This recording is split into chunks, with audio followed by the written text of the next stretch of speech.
Well, it's nice to welcome back on the telephone a friend of Robert Hood Radio and mine for a long time, Yes, Ralph Fedele. outstanding. Ralph, it's good to get in contact with you again, and you are involved in yet another historical project. Yes, we are. This started in the springtime. We decided to do something to restore the Spencer's Corners burying ground. The burying ground is located in the town of Northeast. It's about 1.9 acres, and it's one of the oldest, if not the oldest, burying ground in Dutchess County. The oldest monument that we have up there is dated 1701, and more than 500 monuments are located on this site. It's a beautiful site. It's on a hill, and it's windy. The property was abandoned by New York State in 1987, and they ceded it to the town of Northeast. During that 34 years, the town has mowed the site twice a year and maintained it as well as could be expected. But, during this period, monuments have been affected by frost heaves. It's out in the open, and there's lichen covering many of the stones. So a group of us got together and decided we were going to try and do something to arrest all the process that had been going on over the years. And we needed to form a not-for-profit 501c3 organization. The beginning, we partnered with the Northeast Historical Society, and they were terrific. They gave us a dedicated line on their budget, which enabled us to get tax-exempt donations at the very beginning before we got our 501c3. We collected about $2,500, and that enabled us to pay for all of the legal fees that were needed in order to form the not-for-profit entity.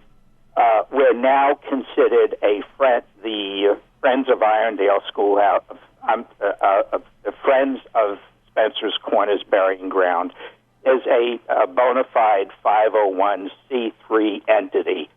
And what we're trying to do now is to fundraise in order to get major work done. We're going to work on several levels.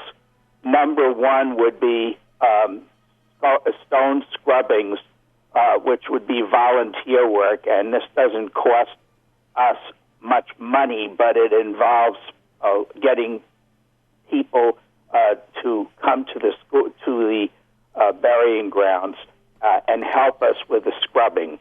The other level is going to be much more expensive, and that's hiring professional monument restorers like MCC.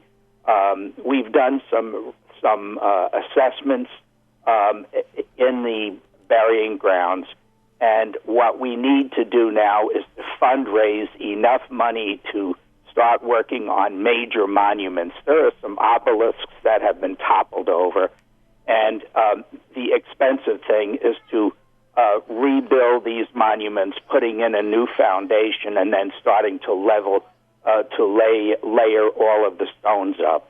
In the meantime, we've had 2 stone scrubbing events where we use this biological solution. It's called D2 Biologic Solution.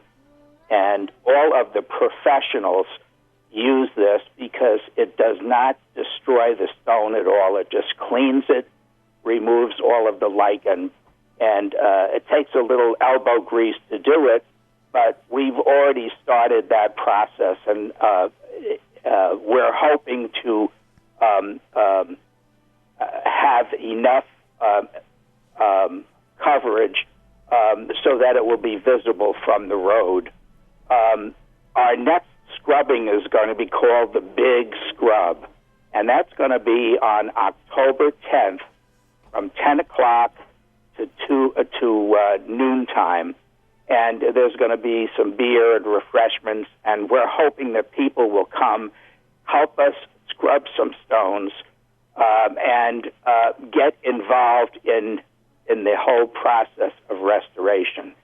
This is going to be a long-standing thing, Marshall. It's not a one-year project. We're talking about years and years of work on a gradual basis to restore the site.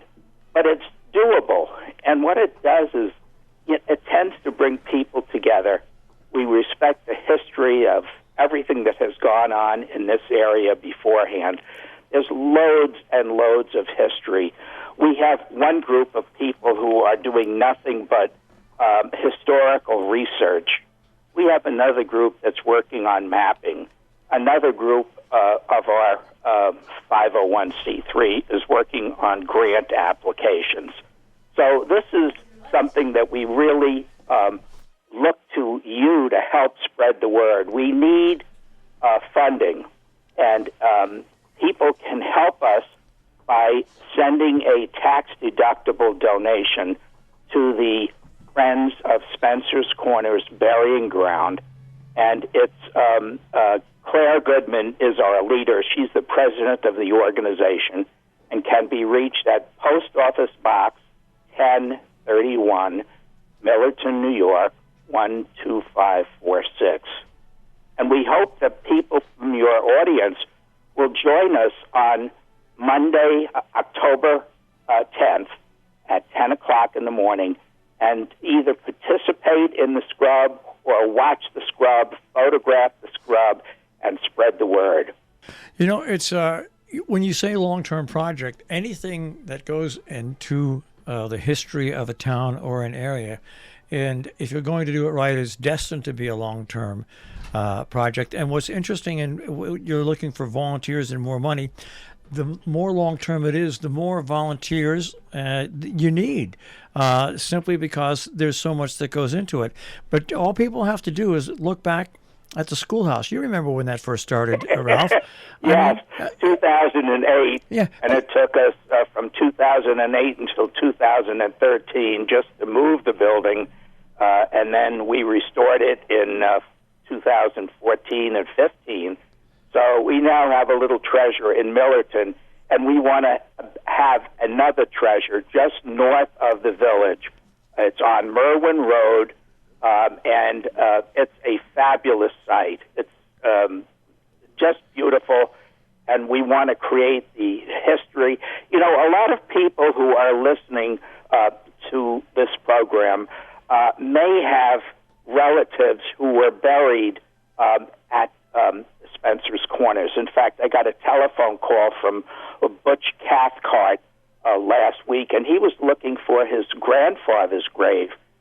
We've been searching our records. We can't find anything yet, but I'm also going to check with Cindy Heck over at the muffler shop and see if she has any records that possibly are at the cemetery in Millerton. So that there's a possibility that we could find them.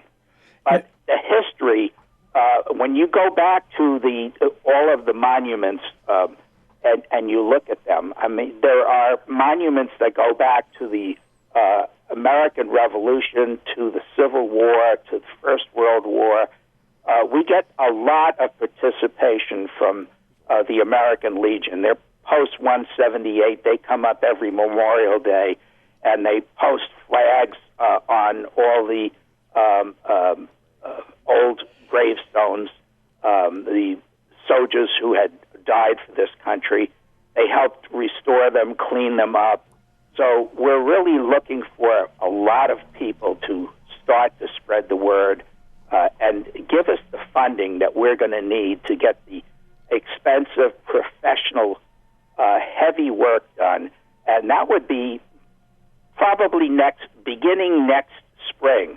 Now, everything that we do on the burying ground is going to be weather related, so a lot depends on the weather forecast. I already took a look at October 10th, and it looks like we're going to have a nice sunny day. So you could plan a bit of late morning and come and watch us work, or even help us a little bit. We'll supply the gloves and the scrub brushes and water, and we're ready to go. All right, so I brought up the project that I brought up simply because there was something that took 10, 12, 13 years from start Oh yeah. to finish, and look what a shining example it is. And when you start a project like this, it's the same thing over the period of time. It's amazing what can happen. Now, if people want to show up on October 10th, and they also want to donate and volunteer, who's the best person to contact, and what's the best way to contact? Well, they can call me. I'll give you my telephone number. It's Ralph Fedele, and it's 518-789-4619. I'll be there. I'll be taking pictures and doing a little scrubbing myself. I'm going to bring a scrub brush. But we will provide scrub brushes for people. The stones, many of the stones were pre-treated with a D2 biologic solution. Jim Campbell came by, or will be coming by, on Sunday to spray a lot of the stones that we're going to work on. And this D2 biologic solution works. You spray the stones, and a day or so later, apply some water and scrubbing, and it's amazing what happens. You could just see all of the grime and dirt coming off. So it helps to arrest all of the problems that have happened over the last years. Naturally, we can't pick up any stones because that's going to be heavy work that requires professional work. The volunteers are just going to be working on stones that are standing up straight and visible from the road. All right. Well, once again, people should be aware of this and participate, and keep us updated on the progress of this, Ralph. Because like when you have a project that takes so long, you really do have to keep it out in front of the public. Absolutely, and I call this a process because it's not a one-time deal. We're talking about years and years. It took 34 years for this cemetery to reach this degraded position. So we have to plan on years out, and this is going to take continual funding, just the way it did for the schoolhouse. It wasn't a one-time effort. It's a long-standing effort. But there's a lot of history here, and with all of the new people who have come up from the city, this is a wonderful opportunity to actually see the history of the area. It's amazing what's there. I'm glad you brought that up to wrap it up, because if you're going to come and live in a community, you should learn about the history of that community. Absolutely. Well, we look forward to greeting everybody on October 10th from 10 o'clock until noon. I'll be there. Claire will be there. Jim Campbell will be there.